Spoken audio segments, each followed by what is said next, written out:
Bueno, se están ya conectando los buenos amigos nuestros acá en nuestro Facebook Live, a través de mi página Andrew Álvarez Chardón, página oficial acá en Facebook. Y en lo que todos van, pues, recibiendo la notificación, y los que no, pues, buscando más o menos el horario, a ver si nos pescan dentro de la transmisión en vivo que estamos haciendo aquí. Recordarles a todos ustedes que próximamente vamos a estar el próximo sábado 4 de noviembre en Ponce, en el Hotel Alof, en Ponce. Así que de eso daremos más información próximamente, de la conferencia que vamos a estar ofreciendo allá en la ciudad de Ponce para los amigos del sur de Puerto Rico. Bueno, vamos a comenzar ya hay bastante quórum, así que con la gente que se siga conectando, le damos a esto hacia adelante y a ver a dónde llegamos. Buenas noches, mis amigos, bienvenidos una vez más a mi segmento Pensando en Voz Alta, hoy martes 26 de septiembre del año 2023, y ya estamos llegando a la última parte del año, así que vamos a ver cómo nos va, ya entrando en el otoño, pero aún el calor del verano con nosotros. Acá en el Caribe la cosa no cambia mucho, nos quedamos más o menos lo mismo, y mientras el viento venga del sur o venga del sureste, tenemos problemas obviamente con la alta temperatura en la isla de Puerto Rico. Pero bueno, un abrazo a todos nuevamente acá en nuestro querido hogar. Agradecemos antes que todo a toda aquella gente que estuvo con nosotros el pasado sábado 23 de septiembre allá en Orlando, Florida. Mi madre, lleno, total, cientos y cientos de personas, obviamente, se convocaron con nosotros, y agradezco a ese público muy amable, muy cariñoso, muy atento, muy receptivo a nuestra presentación Top Secret. Obviamente, los secretos de Puerto Rico, entre tantas otras cosas que allí discutimos. Así que un abrazo a los amigos allá en la Florida. Estamos ya en agenda para regresar nuevamente por Orlando y también extendernos en otras ciudades del sur y del este de los Estados Unidos por el momento, y eso está en calendario. Próximamente pues se estará dando en diferentes medios nuestra participación en los Estados Unidos. Así que gracias siempre por el apoyo a la diáspora en los Estados Unidos, y aquí a mis locales, a mi gente en la Isla del Encanto, pues nuevamente un abrazo, y seguimos laborando para todos ustedes y haciendo la diferencia del análisis y del porqué de las cosas. Pues bien, precisamente un día como hoy, un 26 de septiembre del año 1983, el mundo estaba a punto de acabarse. Es decir, estuvimos a esto, un día como hoy, allá en el 83, de que se detonara la Tercera Guerra Mundial, lógicamente una guerra termonuclear. Esto pues se vino a conocer hace unas décadas atrás, porque por mucho tiempo fue un secreto mayor dentro de la Unión Soviética. No es hasta que cae la Unión Soviética que se viene a saber precisamente lo que había ocurrido ese 26 de septiembre de 1983, donde un oficial del ejército ruso que estaba precisamente a cargo de la unidad de misiles nucleares que contaba en ese momento la Unión Soviética, decidió no responder con un ataque inmediato de represalia a la información que el satélite de vigilancia sobre Estados Unidos tenía y a lo que su computadora había registrado. Alegadamente, 5 misiles Minuteman habían sido disparados contra la Unión Soviética, según registraba la computadora y según alegadamente captaban los satélites de vigilancia rusos. El oficial Stanislav Petrov decidió no comunicar directamente inicialmente la información a sus superiores, aunque tuvo, oiga bien, la historia real indica de que precisamente el alto mando del ejército ruso le exigió precisamente, inclusive el director de la KGB le exigió que disparara en represalia, que activara los sistemas de misiles balísticos para atacar o contraatacar a los Estados Unidos. Este señor usó el sentido común y dijo, caramba, dijo Stanislav Petrov, que fue lo que hace muchos años había dado en una entrevista, caramba, no me está lógico que Estados Unidos esté atacando o nos esté atacando únicamente con 5 misiles. Si fuera un ataque sorpresa, preventivo, estaría utilizando sobre 60 o 100 misiles para podernos neutralizar y borrar del mapa rápidamente, pero no 5 misiles que nos permitiría a nosotros llevar una represalia masiva sobre Estados Unidos. Estaríamos bombardeándolo con todo lo que tendríamos. Así que no me hace sentido esta notificación de alerta temprana que me dan los sistemas acá, radar y en computadora, de que vienen camino a nosotros. Y se jugó un chance por 5 minutos, esperando, si estallaba algo sobre la Unión Soviética o meramente era eso, un error del sistema. Así que le agradecemos a este señor como toda la humanidad, luego obviamente se le dio un reconocimiento a nivel internacional por esto, algo que no se le dio nunca en la Unión Soviética, porque obviamente el régimen, el Kremlin y todos ellos, pues veían esto primeramente, por un lado, como un oficial que estaba insubordinado porque no siguió las instrucciones que se le habían dado, y por otro lado no querían admitir al mundo que su sistema de combate nuclear, su programa nuclear, tenía fallos, y que eran fallos sumamente peligrosos que podrían conducir al exterminio de la humanidad. Cosas interesantes, ¿verdad? Pero esas cosas hay que analizarlas con el tiempo, y se supone que uno aprenda de las experiencias históricas, de que todo esto no se vuelva a repetir, no lo repliquemos en el futuro, y obviamente actualmente con los sistemas de inteligencia artificial que están involucrados en todos estos, digamos nosotros, programas de ataque nuclear y de armas adelantadas. Pero no es el único, de hecho, no es el único que ha hecho eso, que había hecho esto, ¿no? Hay un registro histórico para allá, para 1962, cuando se dio la crisis de los 13 días en Cuba, cuando otro oficial, un comandante naval de la antigua Unión Soviética, se negó a disparar sus misiles nucleares desde el submarino. Ellos contaban con varios misiles nucleares en el submarino, en el momento en que estaba el bloqueo sobre Cuba, ¿no? Las mares, el mar Caribe y Atlántico alrededor de Cuba. En ese momento pues habían varios submarinos de combate soviéticos en el área, y uno de ellos o dos de ellos tenían cargas nucleares. En aquel momento el capitán de uno de estos submarinos, junto con el oficial político que estaba en este submarino, se supone que el comandante de flota que estaba allí, que es este señor Vasily Arkhipov. Vasily Arkhipov era el oficial o el comandante de la flota que estaba junto con el capitán y el oficial político. Recuerde que el oficial político representaba a la KGB dentro de cada submarino o de cada navío de la antigua Unión Soviética, de su armada.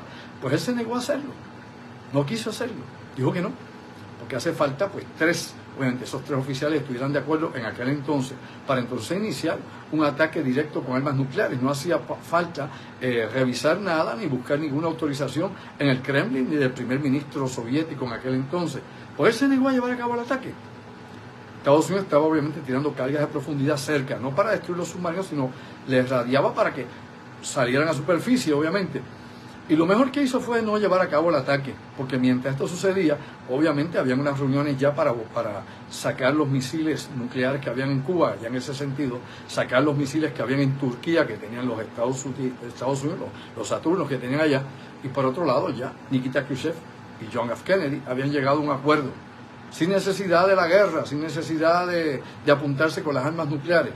Quiere decir que si este señor hubiera aceptado, ¿no?, en la proposición que dio el capitán en aquel momento de aquel submarino soviético de disparar 3 misiles nucleares sobre Estados Unidos, ya no estaría, ni usted ni yo estaríamos aquí. No habría nadie aquí. No habría nadie. Categóricamente no habría nadie. Hubiera sido el principio de una guerra termonuclear. Y Estados Unidos hubieran visto esto como una trampa, que no lo sabía Nikita Khrushchev, ni lo sabía el Kremlin, ni nadie, hubiera visto como una trampa, y hubiera disparado todo lo que tiene en su arsenal naval, aéreo y balístico. Y lo mismo hubiera pasado, hubiera seguido el intercambio termonuclear y no existiría la vida como la conocemos en nuestro planeta. Y eso gracias, obviamente, al sentido común de Vasily Arkhipov, allá en octubre del año 1962, como un día como hoy, como mencioné al principio, para los que se unen ahora, por la decisión del oficial soviético Stanislav Petrov del 26 de septiembre de 1983 de no comenzar una guerra termonuclear porque sus sistemas de detección, sea satélite y su computadora, tuvieron un fallo registrando un ataque ficticio como parte de un error. Dicho todo eso, pues bueno, vamos a algunas cosas de lo que está pasando en estos momentos precisamente en los Estados Unidos, en la Unión Soviética, que ya no existe, y lo que sí pasa actualmente en la Federación Rusa y en el resto del mundo. Bueno, el gobierno ruso, precisamente, tal vez como una vendetta de parte del Kremlin y de su presidente Vladimir Putin, acaba obviamente de presentar una acusación en contra del presidente de la Corte Penal Internacional, el CPI, ¿no?, la Corte de la Haya, el polaco Piotr Homański, ¿ok? Piotr Homański, si es que se pronuncia así. Vamos a ver si el polaco mío funciona un poco. Piotr Homański, creo que se debe ser Homański, bueno, más o menos así debe ser como se pronuncia. Y lo ha puesto en la lista de personas más buscadas, sin precisar el motivo por el cual se hace esto. Simplemente se le ve como enemigo del Estado ruso y como una persona que hay que arrestar donde quiera que pueda ser posible interceptado por, obviamente, las fuerzas de seguridad de la Federación Rusa. Lógicamente, este señor está allá en la Corte de la Haya, no está accesible a la policía rusa ni a los servicios de inteligencia rusos por el momento. Así que esto lo que se ve es como una vendetta de parte de Putin en contra de la orden que se había emitido contra precisamente Vladimir Putin el pasado 17 de marzo de este año. Y esta orden que había dado la Corte Penal Internacional contra Putin de su arresto, por lo cual Putin no pudo ir a la reunión del BRICS y ha tenido que cancelar un sinnúmero de viajes a nivel internacional para no ser arrestado por esta orden que hay en su contra a nivel internacional. Pues a Putin hay que recordar que se le acusa precisamente de tomar niños y trasladarlos de sus pueblos de origen en Ucrania hacia zonas ocupadas por el ejército ruso y mantenerlos allí en contra de su voluntad y en contra de la voluntad de sus padres, lo que se cataloga como un crimen de guerra. ¿Ok? Así que la deportación de estos niños es algo ilegal y se acusa directamente a Putin de esto. No se está acusando ahora de la masacre de Bucha ni nada de esto, ni siquiera los ataques contra zonas de civiles dentro de Ucrania, simplemente de estar enviando a estos niños fuera de su terruño, fuera de su zona, fuera de sus ciudades, de sus poblados, y han sido pues trasladados hacia la región donde controla el ejército ruso. Este tipo de deportación, como he dicho, es un crimen de guerra desde el punto de vista de la Haya. Así que ojo a todo eso, es por eso que existe la orden en contra de Putin y como mencioné hace un momento, pues ahora el gobierno ruso agregó ayer lunes precisamente al presidente de la Corte Penal Internacional, al polaco Piotr Hofmanski, en su lista de personas, obviamente, de interés para ser arrestadas. Así que esto es un juego psicológico, esto es un juego político, esto es una situación que lógicamente va a existir porque es parte, ¿no?, de la misma guerra, ¿no? El conflicto se extiende a diferentes esferas. El conflicto, como he dicho tantísimas veces, no es en la trinchera, no es meramente en el campo de batalla. El conflicto de esta naturaleza se extiende por las redes sociales, con obviamente ofensivas y ataques no solamente de hackers y cibernéticos, sino de propaganda de un lado o del otro, desinformación política, desinformación de noticias, fake news y todo tipo de cosas. Se conjuran para precisamente llevar a cabo este tipo de guerra y donde usted no sabe realmente quién dice la verdad. Recuerde que en estos días Ucrania había dicho que había eliminado, había matado, ¿no?, al jefe, el almirante a cargo de la flota del Mar Negro. Luego surge en el día de ayer a Rusia diciendo que este señor está vivo y que estaba participando, y precisamente creo que hoy temprano, en una conferencia virtual junto con el presidente Putin y otros dignatarios y ejecutivos y militares del gobierno ruso. Así que aquí cada cual crea un mito, crea una historia, tergiversa la situación, buscando obviamente algún tipo de ventaja dentro de la exposición que tiene la guerra, porque ahora la guerra, no solamente, como he dicho, en el campo de batalla, es una guerra de medios también, es una guerra de noticias, es una guerra informática, y como todo esto se transmite a través del internet, el combate, a cada rato usted ve que tanto una parte como el otro, si volaron, qué sé yo, un camión, lo ponen inmediatamente, si destruyeron un tanque, sea ruso o sea ucraniano, lo ponen inmediatamente, cualquier detalle, cualquier cosita, que no compara lógicamente con lo que ellos informan masivamente, donde le hablan a ustedes miles y miles de muertos, cientos de vehículos blindados destruidos, sin número de cosas, pero no se pueden ver, meramente te presentan una cosita acá, una cosita allá, porque esa es parte de la propaganda, y es una guerra, ¿no?, con aspectos psicológicos que lo que llevan lógicamente es o a desacreditar al otro, demonizar al oponente, o obviamente desmoralizar, como diríamos nosotros en buen español, bajar la moral precisamente del enemigo. Eso es parte del juego y eso se ha hecho siempre. Usted se hace memoria, aunque no había internet, nada de esto, cuando estaba la Segunda Guerra Mundial, ¿qué hacían los japoneses? Pues transmitían por radio la Rosa de Tokio, ¿se acuerda, verdad? Busqué la historia, la Rosa de Tokio, que le pedía a los soldados de Estados Unidos que se rindieran, que no iban a ganar la guerra, que no valía la pena estar cogiendo malaria ahí mientras los picaban los mosquitos, ni fiebre amarilla, ni nada de esto, y pasando, qué sé yo, tantas inclemencias, que regresaran a los Estados Unidos, que bajaran sus armas. Eso decía la Rosa de Tokio. Pero claro, había un equivalente también allá en la Alemania nazi, lo sabemos.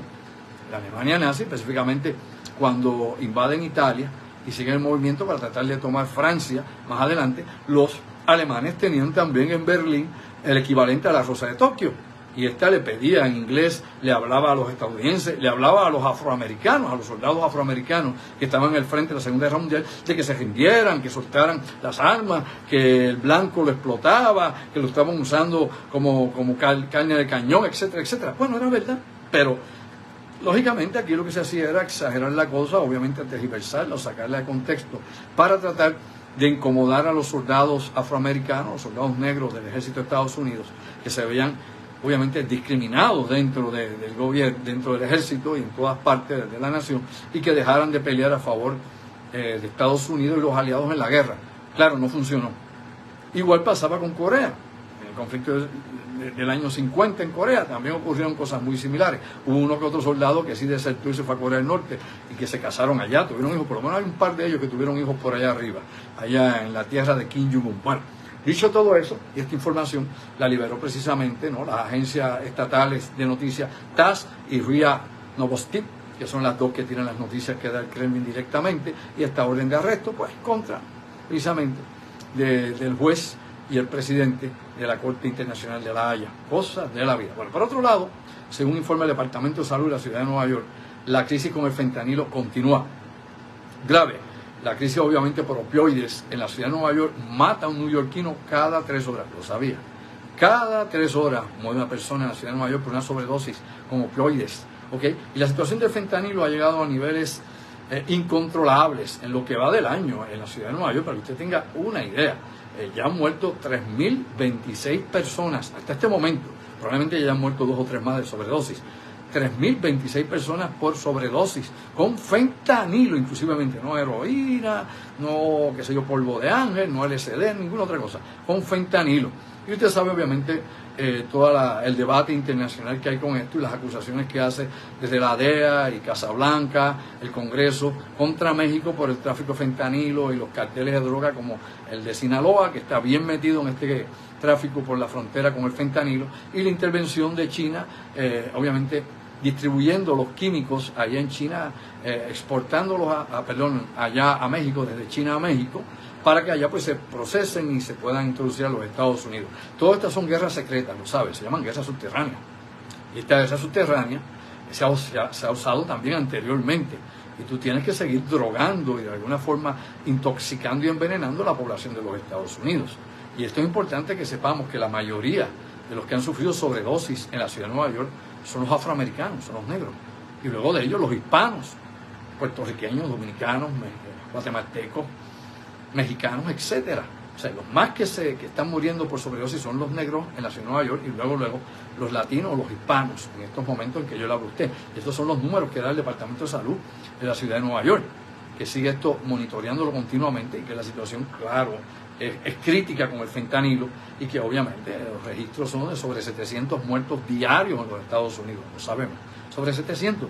Así que esto es una crisis sanitaria, es una crisis también criminal, es una crisis de seguridad, podría considerarse de muchas formas un ataque también, obviamente, como pueden ser las armas biológicas, pues esto es un sistema químico, bioquímico, para hacer daño o seguir debilitando las estructuras en el gobierno de los Estados Unidos, porque desvía recursos hacia esta situación, elimina obviamente población, crea una enorme población que es flotante, que puede ir de ciudad en ciudad, pueblo en pueblo, gente que no produce, gente que puede obviamente convertirse en criminales tratando de cubrir el gasto de su uso de drogas ilegales, etcétera. O sea que esto obviamente es una bomba interna.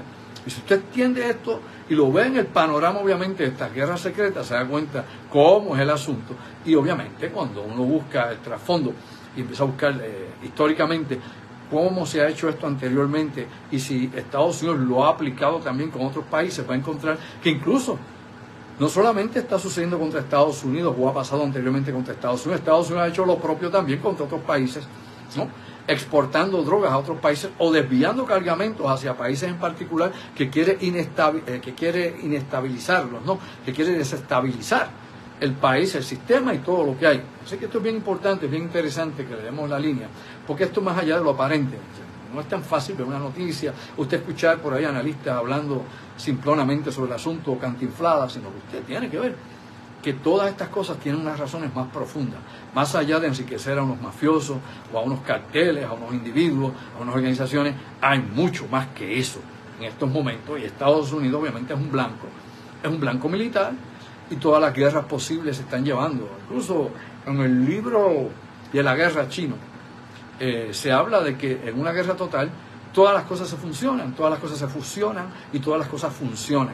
Es decir, todas las estrategias utilizadas son necesarias, y usted va a darse cuenta si busca el desarrollo precisamente y el crecimiento de China y cómo el ejército de China tomó control incluso de la economía de China y de muchas de las corporaciones que exportan de China, y obviamente también el control de lo que se importa a China. Se da cuenta que en la década de los 90 decidieron aplicar esa normativa, es decir, hombre, decidieron aplicar el libro de la guerra, decidieron usar las estrategias e infiltrarse dentro de Estados Unidos. Usted sabe muy bien que de los años 90, múltiples millonarios que llegan de China, de un sistema disque comunista, ¿se acuerdan?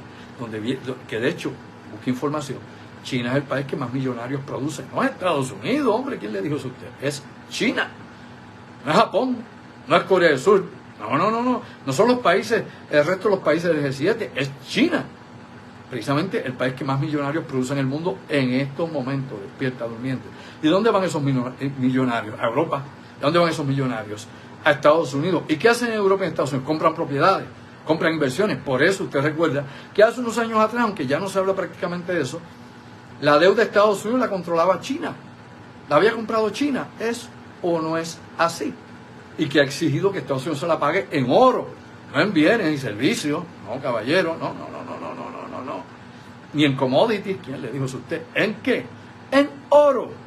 Oro. Bueno, pero esto es parte, ¿no?, de un esquema bien complicado, multifactorial, que hay muchos, ¿qué diría yo?, asuntos a tratar y conectar y ver también la mucha gente implicada que hay en todo esto. Esto es bien complicado, ¿no? Y hay mucha gente que está relacionada con este asunto que, ¿qué diría yo?, va más allá de lo que nos han presentado a través de la prensa y de lo que se ha discutido en foros políticos en Estados Unidos por republicanos o demócratas, o lo que aquí en Puerto Rico, si de cuando en vez en cuando se habla algo de este asunto, cosas que no entran en el insularismo mediático de la isla, donde pues ya usted sabe, mañana va a dar un mensaje a toda la isla Jennifer González, ¿no?, nuestra representante allá en el Capitolio, en la Cámara de Representantes, nuestra comisionada residente, pues va a dar un mensaje, y eso es lo que tiene paralizado a Puerto Rico. Mi madre, la gran noticia de la hora. Pero lógicamente tenemos que empezar a ver otras cosas y tratar de entender el esquema que está haciendo funcionar el mundo, porque Puerto Rico no flota en el vacío. Nosotros no somos únicos,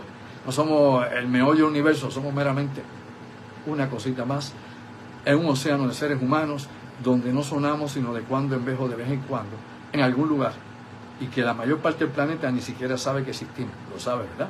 Ni siquiera saben que existimos. Ni con Ricky Martin ni con Bad Bunny, ni siquiera sabe que existimos.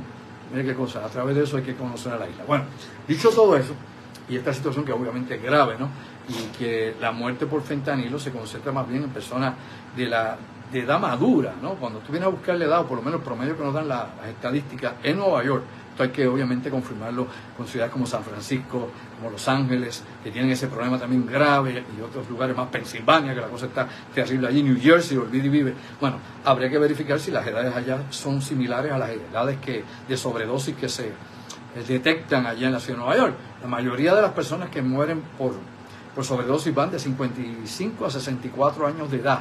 ¿Oyó bien? No son chamaquitos, no son de 20, no son de 16, ¿ok?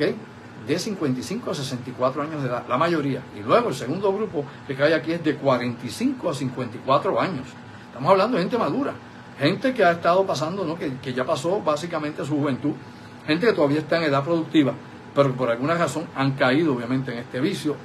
La razón, la explicación que sea, cualquiera que se quiera dar, pero es una crisis de salud, una crisis económica, una crisis de seguridad nacional en los Estados Unidos, y que esto va a llevar inclusive a la discusión que se está haciendo y a la Agenda 2025 que tiene el Partido Republicano, que ahí se incluye la intervención militar sobre México.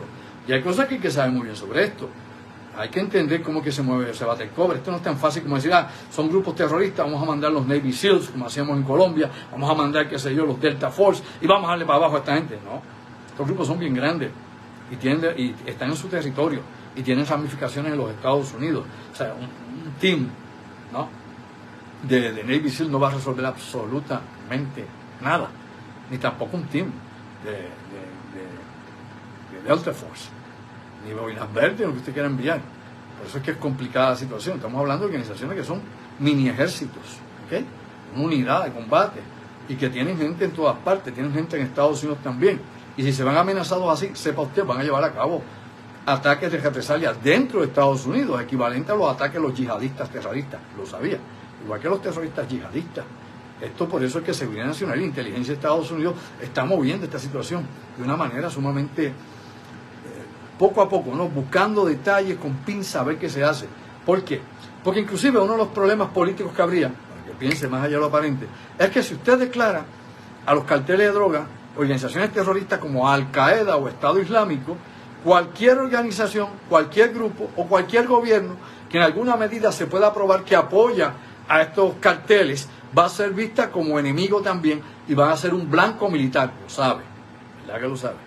Quiere decir que si hay una relación de corrupción con el gobierno de AMLO o con oficiales del ejército mexicano, pues el ejército mexicano es un blanco militar también, lo sabe, ¿verdad? ¿Y qué nos llevaría esto? A una guerra con Ucrania y Rusia, en la misma frontera, boludo.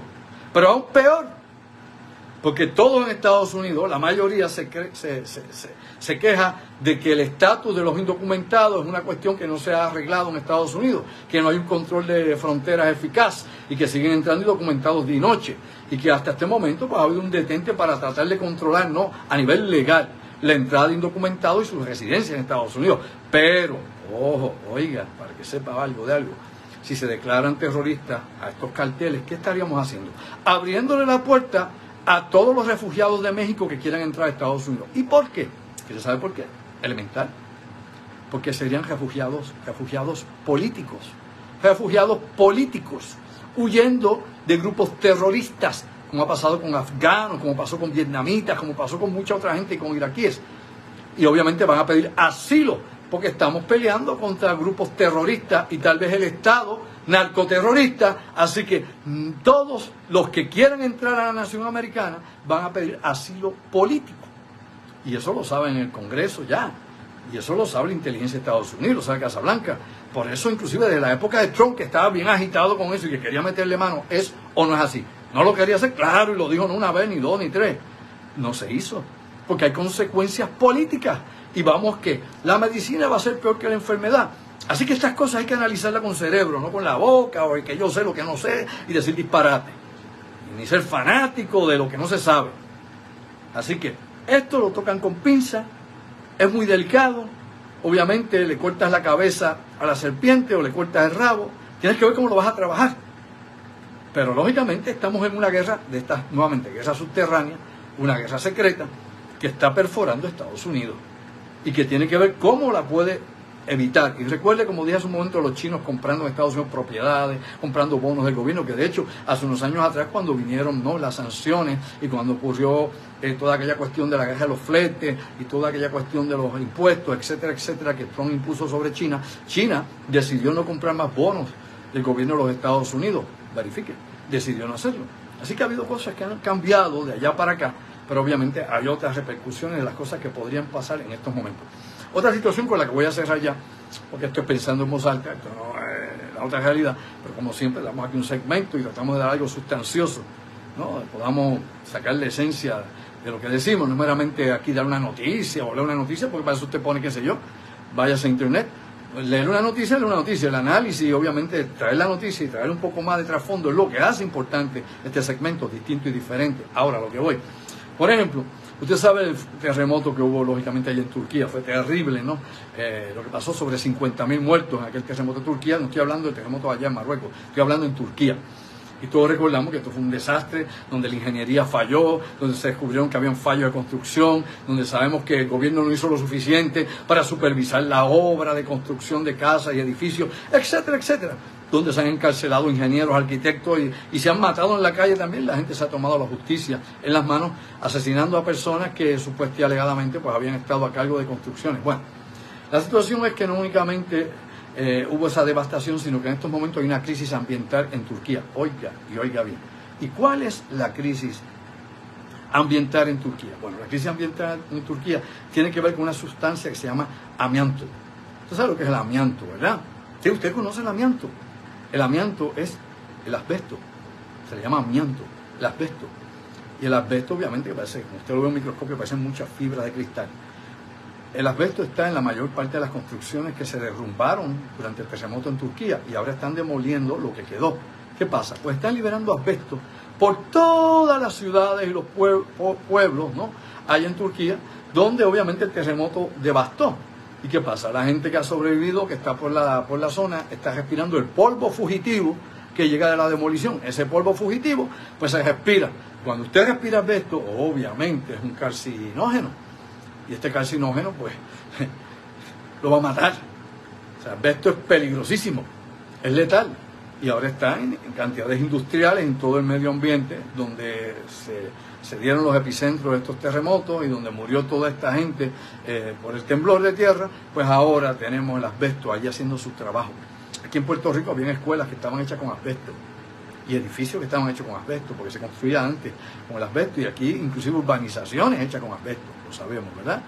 Y es importante entender, por ejemplo, que el bonus 1, que usted lo tiene allá en Rincón, que lo cerraron, que tuvo todos aquellos problemas, ¿no? Que en los 60 empezaron a diseñarlo, al principio del 61, en el 64 ya estaba funcionando y lo inauguraron allá en Rincón, que en el 65 estuvo en todo su apogeo y que luego en el 68 cerraron el reactor nuclear de Rincón porque tenía fugas, sí, admitido, por la Agencia Nuclear de los Estados Unidos a cargo de eso. Claro que sí. ¿Por qué? Porque obviamente había que hacer unas reparaciones en este reactor nuclear de Rincón y costaban demasiado. En aquel entonces había costado $24 millones hacerlo. Si usted pone eso en la actualidad, serían como 197 millones. Y en aquel entonces, la Comisión Atómica de los Estados Unidos, que había estado a cargo de esto, lo había construido la General Electric, pues estaba el gobierno de Puerto Rico, la Autoridad de Energía Eléctrica. Y la Autoridad de Energía Eléctrica, como siempre, entra en un mal negocio, como todo el gobierno de Puerto Rico, que no hace negocios buenos ni de casualidad. Dígame uno y me callo la boca. No ha hecho nunca un bendito negocio bueno el gobierno de Puerto Rico, ni con los pymes ni con nada. Es una cosa terrible, terrible. Pues bueno, la Autoridad de Energía Eléctrica pagó 1/3 de lo que costó el reactor nuclear bonus. Busque, póngase al día. Pagó 1/3. ¿Y por qué? Digo yo que fue un desastre. Bueno, porque sí, oye, se empezó a usar en el 64 y 4 años después hubo que cerrarlo por fuga y costaba muchísimo poder repararlo. El repararlo costaba mucho, así que estuvieron desde el 68 hasta el 70 descontaminándolo. Y luego tuvieron que volver en 1999 al 2000 a volverlo a descontaminar porque seguía la radiación percolándose a través, ¿no?, de la tumba de concreto armado que estaba allí en el fondo.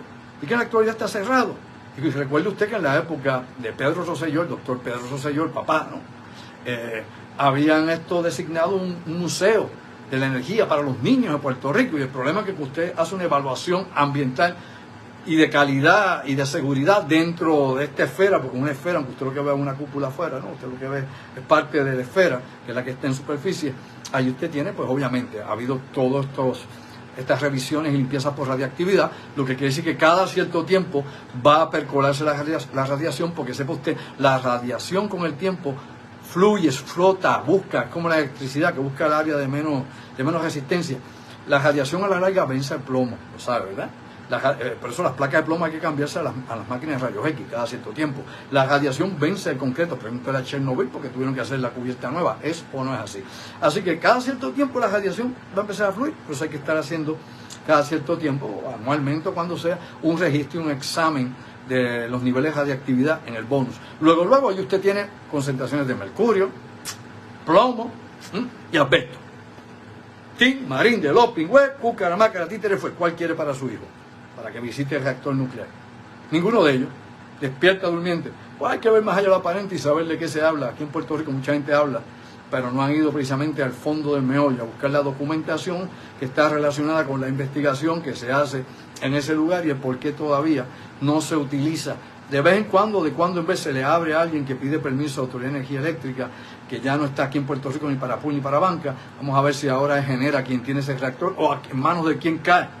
Porque aquí en Puerto Rico las propiedades se pierden, como los millones que se invierten en tantas obras que no llegan a nada y que las que son nuevas se pierden por falta de mantenimiento y otras que no dan pie con bola y las olvidamos y que el pueblo se olvide que tiene memoria corta. Despierta durmiente. Bueno, mis amigos, gracias. Estaremos este viernes, por fin, caridad, por fin. Estaremos con la otra realidad el viernes a las 8 de la noche. Estará conmigo el segundo segmento, por fin también. Mi directo amigo, el ingeniero Orlando Plas, vía telefónica, sí, por el teléfono. Como siempre, abundando en asuntos y temas de la mar de interesante para ponerte a pensar más allá de lo aparente. Gracias como siempre por el apoyo que ustedes nos dan acá en este segmento, Pensando en Voz Alta, por nuestras convocatorias y las actividades que han estado con nosotros, nos han estado apoyando todo el año. Bueno, siempre nos han apoyado, definitivamente. Los 50 años que llevamos de investigación siempre ha estado ahí la gente y el pueblo. Obviamente, porque hemos tenido la credibilidad, porque la credibilidad está en que en la presentación de evidencia, en que usted puede verificar lo que aquí se dice, no son cosas esotéricas y perdidas en la oscuridad, quién sabe le dijo al otro, no, vamos con lo que es y usted lo puede conseguir. Eso es la gran diferencia, lo que hace distinto y diferente a nuestro trabajo. Vamos a estar el 4 ya, noviembre 4, sábado 4 en Ponce, en el Hotel Alof. De eso hablaremos ya el viernes o la próxima semana para los amigos del área sur de Puerto Rico con algo distinto y diferente, nuevo. Gracias siempre a los hermanos allá en Orlando, Florida. Pronto volvemos por allá nuevamente. Gracias por ese inmenso y avasallador apoyo allá en Orlando. Gracias, se les quiere acá a la distancia siempre. Y a ustedes, mis amigos en Puerto Rico y en el resto del mundo donde llegue esta avenida del internet, gracias por su apoyo y por ver más allá de lo aparente. Así que te lo digo una vez más, hasta el viernes a las 8, la otra realidad, sayonara, ojo visor, oído en tierra. Se me cuidan, buenas noches.